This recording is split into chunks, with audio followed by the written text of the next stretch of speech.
Assalamualaikum warahmatullahi wabarakatuh.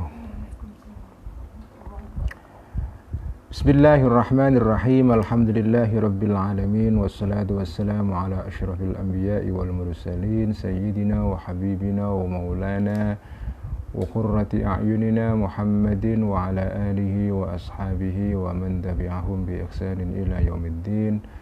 Rabbi syrah li sadri wa yassir li amri wa hlul 'uqdatam lisani yafqahu qawli.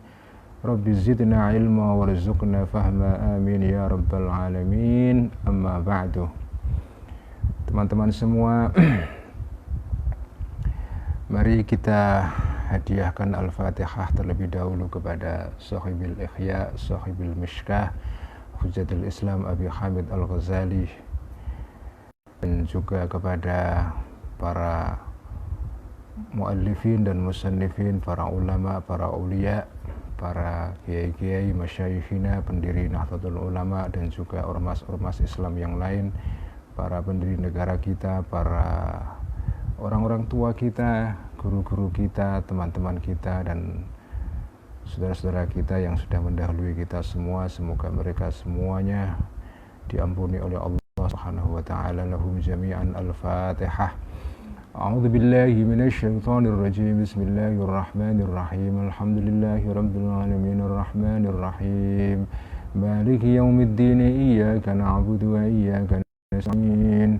Ihdinas siratal mustaqim. Siratal ladzina an'amta 'alaihim ghairil maghdubi 'alaihim. Amin. Bismillahirrahmanirrahim. Qala al-muallif rahimahullahu ta'ala wa nafa'ana bihi wa bi'ulumihi fid dharain. Amin. Rabbi yassir wa a'in. Mishkatul Anwar halaman 48 ya. Daqiqatun. Ai hadhihi daqiqatun, ini adalah keterangan yang sangat lembut, sangat detail, subtil.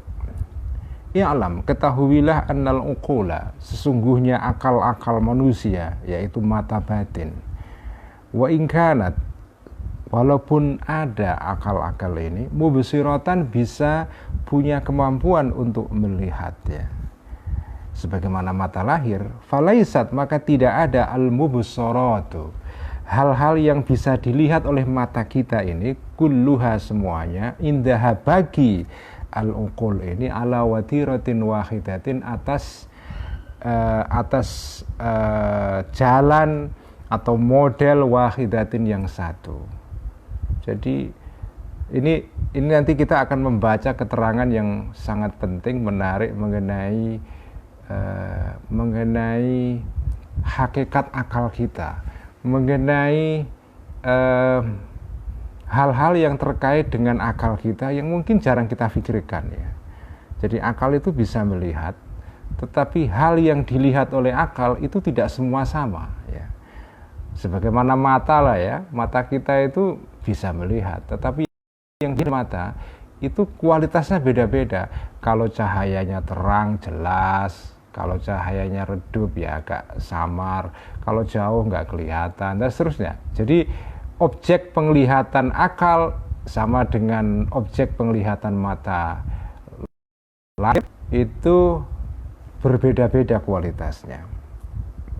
Bal ba'duha, bahkan sebagian dari al-mubsarat ini yakunu ada indaha, bagi al-uqul ini, ka'annahu, sebagaimana ba'duha ini hadirun, hadir, kal ulumi, seperti, jadi ada sebagian objek penglihatan mata itu hadir di akal kita, di mata batin kita, begitu kuatnya, begitu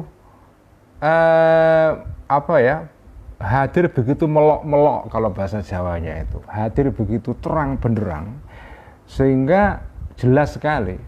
Kal ulumi, sebagaimana ilmu-ilmu ad-daruriyati, yang bersifat daruriyah, ilmu yang bersifat aksiomatik, artinya ilmu yang kita ketahui secara naluriah saja ya. Nggak bisa kita tolak, seperti orang yang keadaannya darurat ya, darurah itu kan nggak bisa kita hindari. Sama, ini ilmu yang sifatnya darurat, Artinya tidak mungkin kita tepiskan karena hadir begitu saja di akal kita sejak kita lahir. Contohnya adalah mithlu ilmihi, sebagaimana mengetahuinya ba'dul ukul tadi itu bi anna syai'a, sesungguhnya sesuatu al-wahidah yang satu. Sesuatu yang satu itu la yakunu, tidak ada. Qadiman itu qadim, artinya bersifat apa itu ya, tidak punya permulaan dalam penciptaan seperti Gusti Allah itu ya. Hadisan dan baru sekaligus, sesuatu itu baru dan kuno, itu nggak bisa. Sesuatu itu tidak sesuatu yang sama ya, tidak bisa mempunyai sifat yang bertentangan dalam waktu yang sama. Sesuatu itu besar dan kecil sekaligus, nggak bisa ya. Itu akal kita itu mengetahui ini sejak lahir ya, bukan sejak lahir kita nggak tahu, karena ini butuh kematangan, artinya butuh apa ya, kedewasaan tertentu. Artinya kalau sudah ya umur balik itu tahu mengenai hal ini dengan sendirinya, nggak perlu sekolah. Sesuatu kalau ada di sini ya nggak mungkin di sana, kalau di sana ya nggak mungkin di sini. Sesuatu yang sama ada di dua tempat itu tidak bisa. Itu nggak tahu, akal kita itu kok tahu itu ya. Itu dari mana coba kayak gitu itu? Kalau nggak dari Gusti Allah itu kan nggak bisa itu ya. Ini yang nggak bisa dibuktikan dengan teori evolusinya Darwin ya, ini nggak bisa. Bagaimana menjelaskan ini? Kok ada pengetahuan melekat di dalam akal kita ya, muncul begitu saja, hadir secara doruri, tidak mungkin kita elakkan ya. Wala yakunu, dan tidak ada sesuatu itu maujudan ada, wa ma'duman, dan tidak ada. Itu nggak mungkin. Kalau ini bahkan anak-anak tahu, walaupun mungkin mereka tidak sadar ya, mereka tahu ya. Mereka tahu kalau ibunya di sini, dia tahu. Nggak mungkin kalau ibunya di sini terus di sana pada waktu yang sama, nggak mungkin itu. Kalau ibunya nggak ada, dia tahu nggak ada. Nangis kan, bahwa bayi nangis karena ibunya tidak ada, itu kan sebetulnya dia mengetahui bahwa ibunya tidak ada. Dia ngerti ibunya tidak ada pada saat ini ya. Dan karena ibunya tidak ada, tidak mungkin tidak ada dan ada sekaligus. Karena kalau ada dia menang, nggak nangis. Bahwa dia nangis sebetulnya itu kesimpulan bahwa dia ngerti ibunya tidak ada itu. Jadi itu pengetahuan yang ada secara doruri dalam pikiran kita itu. Itu namanya pengetahuan yang dalam istilah filsafat Islam ya disebut dengan al-ulumud doruriyah. Ya, ini bagian atau cabang filsafat yang disebut dengan epistemologi, ilmu tentang bagaimana cara akal kita ini mengetahui sesuatu. Itu namanya epistemologi. Ya, ini yang biasanya dibahas dalam usul fikih, dalam ilmu falsafah ya ini ya. Wal qaulu, dan ucapan, statement al-wahidu yang satu, la yakunu, tidak ada al qaulul wahid ini sidqan, benar, wa kizban, dan apa itu bohong sekaligus ya. Sesuatu tidak mungkin benar dan bohong sekaligus pada waktu yang sama. Wa annal hukma, dan sesungguhnya hukum, idza tsabata, ketika hukum itu menetap, li syai'i, kepada sesuatu ya. Idza tsabata, ketika menetap, ketika menempel, ketika terjadi, li syai'i, kepada sesuatu, jawazuhu, fa'ilnya tsabata, kemungkinannya asyai' ya. Sabata, maka akan menetap sesuatu yang sama hukum ini, limithlihi, kepada yang seperti syai' itu ya. Maknanya apa? Ini sesuatu yang secara alamiah atau naluriah kita bisa ketahui. Sesuatu itu misalnya ada 5 atau 10 atau 20 sesuatu yang sama dalam segala hal ya. Misalnya manusia itu kan sebetulnya secara spesies itu kan semua manusia itu kan kira-kira punya sifat yang sama. Kalau manusia yang satu itu bisa bicara, maka dengan sendirinya manusia yang lain juga bicara juga. Sifat bisa bicara itu kalau terjadi pada satu manusia, misalnya si Budi atau si Mahmud itu, dengan sendirinya sifat bisa bicara ini juga akan ada pada manusia-manusia yang lain. Selama itu manusia, ada pada Mas Fauzi, ada Kiai Akrom, ada Pak Demong, semua bicara semua. Asal tidak ada gangguan loh ya.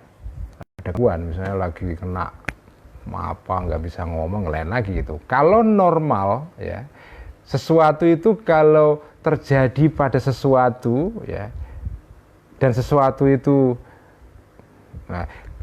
samanya, maka hal yang sama itu bisa terjadi pada sesuatu yang lain yang satu kelompok, satu grup ya.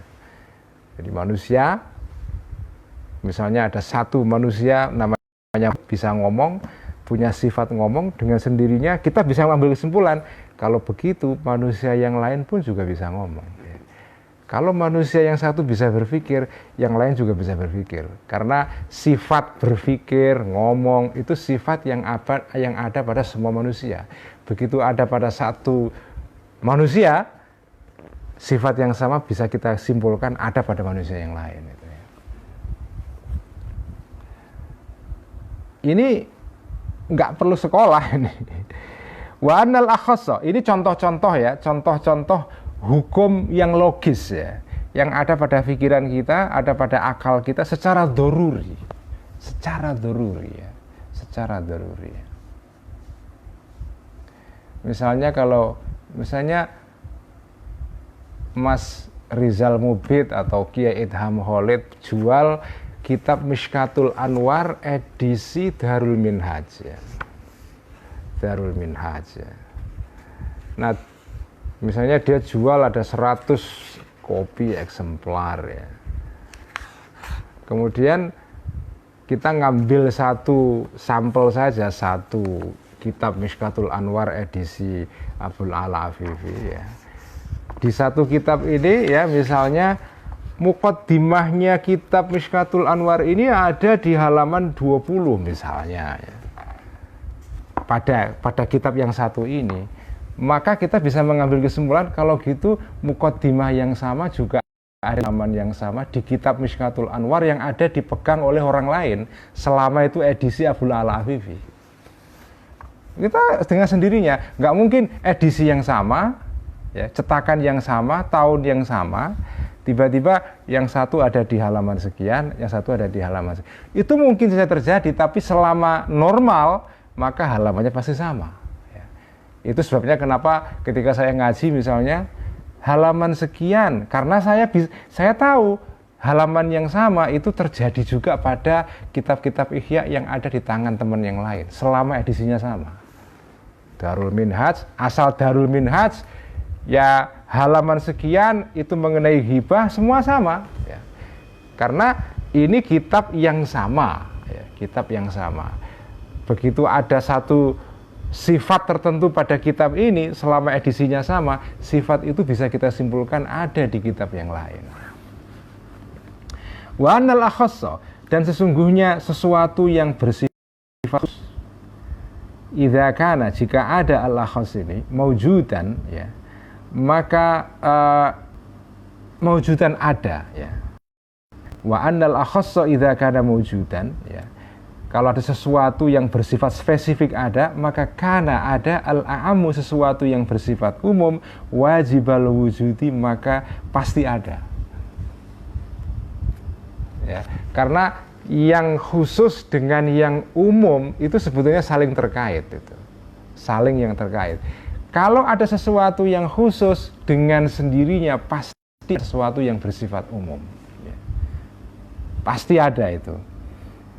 Misalnya contohnya, faidha wujida, jika ada as-sawadu sifat hitam, maka faqad wujida, maka pasti ada, kesimpulannya al-launu warna. Warna itu kan umum kan, ada warna putih, hitam, merah, biru, kuning, dan seterusnya. Hitam itu khusus. Jadi warna itu umum. Hitam itu hanya sebagian dari jenis warna. Kalau warna hitam ada, kesimpulannya apa? Dengan sendirinya yang namanya warna, namanya bersifat umum itu pasti ada itu. Pasti ada. Ya. Misalnya contoh yang lain lah. Handphone itu kan umum. Handphone itu ada yang mereknya Samsung, ada Xiaomi, ada iPhone, macam-macam lah. Begitu saya pegang handphone merek tertentu, ini misalnya merek Xiaomi. Merek Xiaomi itu hanya sebagian dari anggota handphone yang jenisnya banyak. Begitu ada handphone Xiaomi dengan sendirinya, maka yang namanya handphone itu ada. Karena Xiaomi itu hanya bagian kecil dari jenis-jenis handphone yang banyak. Itu secara otomatis akal kita bisa menemukan kesimpulan itu ya. Contoh lain, wa idza wujida, jika ada al-insanu manusia, maka faqad wujida, dengan sendirinya ada al-hayawanu, hewan ya. Kalau ada manusia, dengan sendirinya ada hewan. Karena hewan itu umum, manusia khusus. Kalau yang khusus ada, dengan sendirinya yang umum juga ada. Ya. Tetapi wa amma aksuhu, adapun sebaliknya dari yang khusus tadi itu kaidah, kalau yang khusus ada, yang umum ada. Kalau dibalik misalnya, kalau yang umum ada, ya, maka belum tentu fala yalzamu, maka tidak pasti, maka tidak dengan sendirinya. Niscaya fil ini aksuhu ini fil akli ada di akal ya. Kenapa? Karena idla yalzamu, karena tidak dengan sendirinya terjadi atau menetap ya, tidak dengan sendirinya. Idla yalzamu karena tidak niscaya min wujudil launi, dari adanya warna, wujudus sawadi, adanya hitam. Wala min wujudil hayawani, dan tidak dari adanya hewan, wujudul insani, adanya manusia, ila ghairi dzalika, dan yang lain-lain, minal qadaya, dari qadiyah. Qadiyah itu istilah dalam ilmu mantek ya. Artinya dalam istilah logika modern itu term atau statement ya. Ad-daruriyati, yang bersifat daruri ya. Fil wajibati, dalam hal-hal yang bersifat wajib, wal jaizati, dan hal-hal yang bersifat mungkin, wal mustahilati, dan hal-hal yang bersifat mustahil ya.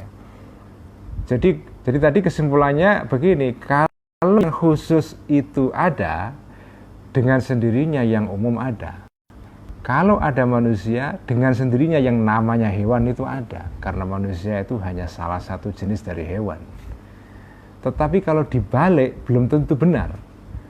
Misalnya, kalau ada hewan, belum tentu manusia ada. Karena hewan itu banyak.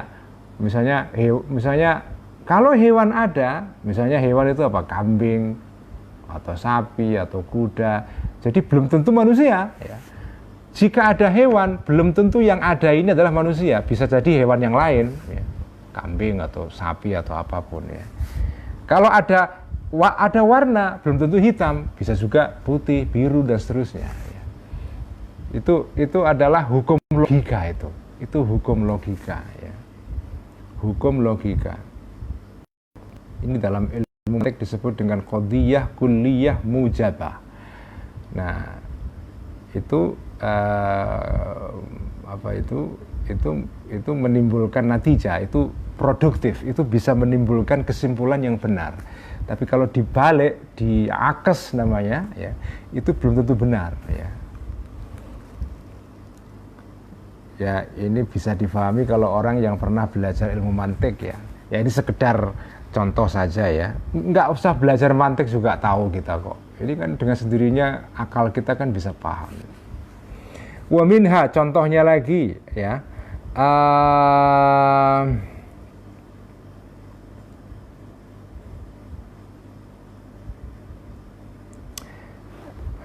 Wa minha, dan salah satu dari dari wa minha, dan salah satu dari al-mubsarat, ya, sesuatu yang bisa dilihat akal itu, sesuatu la yuqarinu, yang tidak menemani atau menyertai al-aqla, akal, fi kulli halin, dalam setiap saat. Idza arada, ketika terjadi ma tadi itu alaihi, kepada akal. Jadi ada pengetahuan itu yang selalu ada pada akal kita, karena itu sejak kita lahir, atau itu bagian dari pengetahuan yang secara naluri ada pada akal kita. Tadi itu contohnya ya, ilmu daruri. Ada ilmu-ilmu itu yang tidak dengan sendirinya hadir. Dia bisa hadir kalau dipikirkan dulu, ya, ada usaha dulu. Itu namanya ilmu-ilmu yang bersifat iktisabi. Ilmu yang datang, yang mau hadir kalau diusahakan, dipanggil dulu, kenceng banget, datang ke sini, baru datang. Ada ilmu yang nggak usah dipanggil, langsung datang sendiri. Karena apa? Karena ya itu sudah alamiah. 1 tambah 1, 2, udah sendirinya itu. Nggak perlu dipanggil kenceng-kenceng. Ada ilmu itu yang terhadap akal kita itu jauh, ya. Jadi kalau mau dihadirkan itu kita harus pakai toa dulu, di pengeras suara yang kenceng banget. Artinya perlu usaha itu. Bal yahtaju, bahkan membutuhkan akal ini ila an yahuzza, untuk menggerakkan, untuk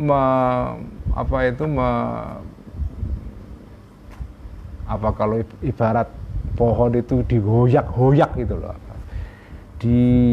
digerakkan a'tafahu, terhadap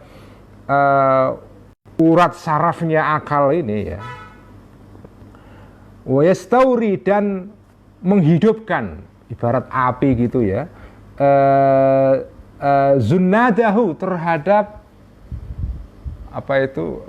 kalau dulu zaman sebelum ada korek itu, kalau bikin api itu batu digesek-gesekin gitu.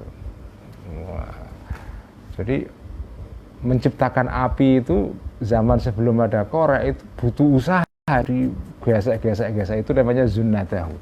Wa yastauria, dan menghidupkan dan memantik, ya, akal ini zunnadahu, terhadap atau zinnadahu, terhadap terhadap batu apinya akal ini, batu yang untuk menciptakan api itu, ya.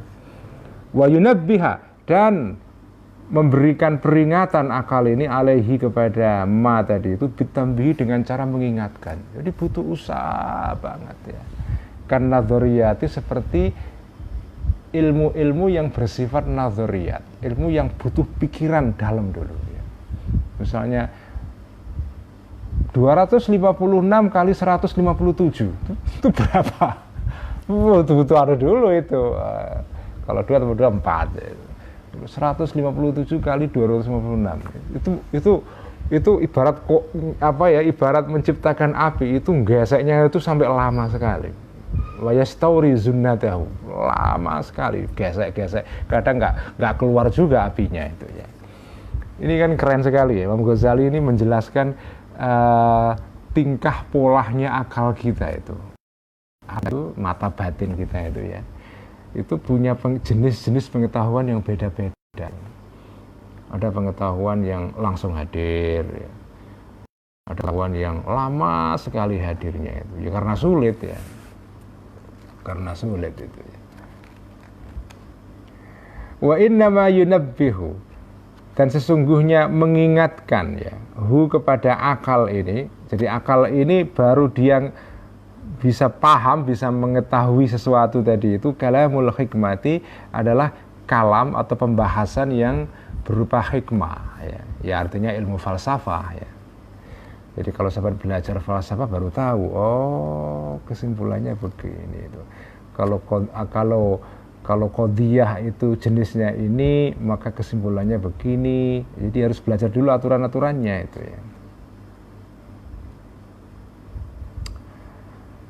Fa'inda isyraki nuril hikmati, Dan pada saat memancarnya cahaya hikmah, ya, ketika cahaya hikmah itu datang, artinya ilmu berupa pengetahuan, maka yasiru, jadilah al-aqlu akal, mubsiron, bisa melihat, bil fi'li, secara aktual, tidak secara potensial. Jadi memang secara aktual, secara secara praktek, secara real dalam prakteknya dia bisa melihat itu. Karena apa? Karena ada nurul hikmah, ada cahaya berupa hikmah itu ya. Ba'da angkana, setelah ada akal ini, mubsiron, melihat bil kuwati, secara potensial. Jadi ada kemampuan melihat itu secara bil kuwah, ini istilah dalam filsafat Islam yang sudah saya terangkan kemarin ya. Ada kemampuan melihat yang secara aktual ya. Misalnya begini, ini contoh bil kuwah dan bil fi'al ini ya. Gelas ini ya, sebelum ada isi airnya, itu kita bisa mengatakan gelas, yaitu yang saya pegang ini, secara bil kuwah, secara potensial dia bisa untuk diisi air. Tapi airnya belum ada. Tapi kita tahu karena ini gelas, dia punya potensi untuk menampung air. Nah, potensi ini sudah ada, meskipun airnya tidak ada, tapi potensi itu sudah ada. Jadi kita bisa mengatakan gelas ini ketika airnya belum ada, gelas ini bisa menampung air bil kuwah. Bukan bil kuwah dengan kuah bakso atau apa, enggak, bukan itu. Bil kuwah artinya adalah secara potensial. Begitu nanti jenengan soi, jenengan joki air, secara aktual real ada airnya betul di gelas ini, kita mengatakan gelas ini menampung air bil fi'li. Contoh lain misalnya, jenengan punya sepeda motor, mereknya Scoopy. Nah, ini Pak Dimung kan motornya Scoopy itu. Sepeda motor merek Scoopy itu ketika jenengan parkir di rumah, itu kita mengatakan motor ini secara potensial dia bisa jalan lari sekian kilometer per jam misalnya. Tapi dia nggak lari karena diam di parkiran rumah jenengan ya. Tapi jenengan bisa mengatakan motor ini bisa lari sekian kilo per jam secara potensial ya. Dia punya kemampuan lari itu, tapi dia belum lari. Begitu jenengan starter hidup lari beneran, itu namanya motor Scoopy lari bil fi'li ya. Jadi ada bil kuwah, ada bil fi'li. Sama dengan akal kita itu. Akal kita itu waktu diam tidur itu ya, sedang tidak berpikir, itu kita mengatakan akal kita itu secara bil kuwah itu bisa menalar. Tapi dia belum menalar karena sedang tidur atau sedang ngelamun atau sedang nggak dipakai gitu. Tapi dia punya kemampuan secara potensial untuk dipakai berpikir ya. Nah, nanti pada saat jenengan pakai berpikir, baru dia itu namanya berpikir bil fi'li. Dia bisa, akal ini, mata batin ini bisa melihat bil fi'li. Kenapa dia bisa melihat? Karena ada nurul hikmah itu. Begitu cahaya berupa hikmah dari Allah itu turun ke akal kita, itu kemudian akal kita itu berpikir bil fi'li. Ketika belum ada nur, ya, belum ada cahaya berupa hikmah, dia bisa berpikir cuma bil quwwah itu ya. Ini pelan-pelan ya, karena ini pembahasan asik ya, penting ya, mungkin bagi sebagian teman ini apa sih kayak begini ini. Ya, ini ngajari kita untuk memikirkan akal kita ya. Selama ini mungkin kan kita tidak pernah memikirkan bagaimana sih aktivitas akal kita itu, apa yang difikirkan, bagaimana cara berpikirnya ya. Itu mungkin kita nggak pernah ngeraito, nggak pernah memikirkan hal ini. Nah, malam ini kita bersama Imam Ghazali diajari. Janjani jenengan itu dikasih akal oleh Gusti Allah itu punya sifat-sifat seperti itu ya. Jadi ini sekaligus untuk mengenali makhluknya Allah yang luar biasa namanya akal yang ada di kepala kita ini. Kita mengenalinya ini. Karena selama ini kita pakai tapi kita nggak mengenali ya. Malam ini kita berkenalan dengan makhluk Allah namanya akal ini. Wa a'zamul hikmati, dan hikmah yang paling hebat, paling besar adalah kalamullah ta'ala, adalah wahyunya Allah subhanahu wa ta'ala. Hikmah itu banyak, informasi, segala informasi ilmu itu hikmah ya. Tetapi hikmah yang paling puncak adalah tentu hikmahnya Allah ya, atau kalamullah. Begitu kalamullah itu datang hadir di akal kita, maka akal kita itu bisa seperti matahari yang bisa melihat, menyinari banyak hal itu. Wa min jumlati kalami, dan termasuk kalamnya Allah Al-Qur'anu adalah Quran khosotan secara khusus ya. Karena itu fatakunu, maka ada manzilatu ayatil Qur'ani, kedudukan ayat-ayat Quran idda'ainil aqli, terhadap mata berupa akal, yaitu mata batin, itu adalah seperti manzilata nuris syamsi, seperti kedudukannya cahaya matahari indal aini, terhadap mata az-zahirati yang tampak, yaitu mata fisik ini. Idbihi, karena dengan adanya nurus syamsi ini yatimmu, sempurnalah al-ibsaru, kemampuan untuk melihat atau daya melihat itu. Ketika nggak ada matahari, gelap pas pada saat gerhana ya, atau pada saat malam hari ya, mata kita itu punya kemampuan melihat, cuma masih bil quwwah, secara potensial. Begitu pagi menyingsing ya, matahari keluar, cahaya cempleret di ufuk ya, maka dengan sendirinya mata kita kemudian bisa melihat itu. Sama itu, akal kita itu juga namanya mata. Begitu dia dapat nur dari Allah berupa wahyu, Quran diturunkan kepada kanjeng Nabi ya, itu akal kita kemudian seperti dapat sinar, seperti matahari ya, yang kemudian bisa melihat segala hal macam-macam itu. Semula sebelum ada wahyu kita nggak melihat apa-apa ya, atau melihat tapi kemampuannya lemah. Sama dengan sebelum ada matahari, ada rembulan ya, kita bisa melihat sesuatu, cuma ya tingkat sinarnya itu lemah sehingga kita bisa melihat hanya sesuatu yang jarak pendek saja. Begitu matahari muncul, semuanya jadi terang ya. Ketika belum ada wahyu, akal kita bisa melihat, tapi begitu ada wahyu, daya melihatnya itu lebih kuat itu. Jadi wahyu kalamullah terhadap akal kita itu sama dengan matahari terhadap mata lahir ini. Memberikan kekuatan untuk bisa melihat barang-barang, hal-hal lebih banyak lagi. Bangsa Arab sebelum ada wahyu, ya sudah punya akal, bil quwwah, tapi secara potensial dia bisa melihat, tapi ya melihatnya terbatas saja. Begitu ada wahyu berupa Quran, bangsa Arab yang semula bangsa yang terbelakang, tinggal di gurun dan segala macam, tiba-tiba menjadi bangsa besar yang menciptakan peradaban yang luar biasa. Karena apa? Ada nurul hikmah. Ada nurul hikmah itu. Keren ya. Jadi yang keren pada Al-Ghazali itu contoh-contohnya itu loh.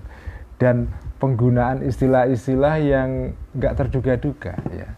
Misalnya tadi itu, akal itu ada dua jenis ilmunya, ada yang ilmu yang bersifat daruri, ada bersifat yang nazori, yang harus diusahakan untuk bisa kita hadirkan di akal kita. Cara menghadirkannya itu kayak orang menciptakan api dengan menggesek-gesekkan batu yang namanya zinat itu ya. Srek. Saya kok belum pernah lihat contoh atau analogi seperti ini di dalam kitab-kitab yang lain ini. Ini salah satu orisinalitas Al-Ghazali ini. Famithalul Qur'ani, maka misal atau contohnya Al-Quran, perlambang Al-Quran itu adalah nur syamsi, ya. Famithalul Qur'ani, maka contohnya Al-Quran adalah nur syamsi, seperti cahaya matahari. Wa mithalul aqli, dan contohnya akal adalah nurul aini, cahaya berupa mata, itu ya. Wa bihadza, dan dengan pengertian seperti ini, nafhamu, bisa paham kita makna qaulihi, makna firman Allah, fa'aminu billahi wa rasulihi wan nuri, dan cahaya alladzi anzalna. Fa'aminu, maka imanlah kalian billahi, dengan terhadap Allah, wa rasulihi, dan utusan Allah, wan nuri, dan cahaya. Nah, ini ayat wan nuri, di dalam ayat ini ditafsirkan oleh Al-Ghazali di dalam kaitannya dengan pengertian nur yang sudah dibahas sebelumnya ini. Jadi ini tafsir khas Al-Ghazali ini, alladzi anzalna, yang sudah menurunkan kami, Allah, kepada kalian, yaitu nur berupa apa? Hikmah, ya. Hikmah, ya.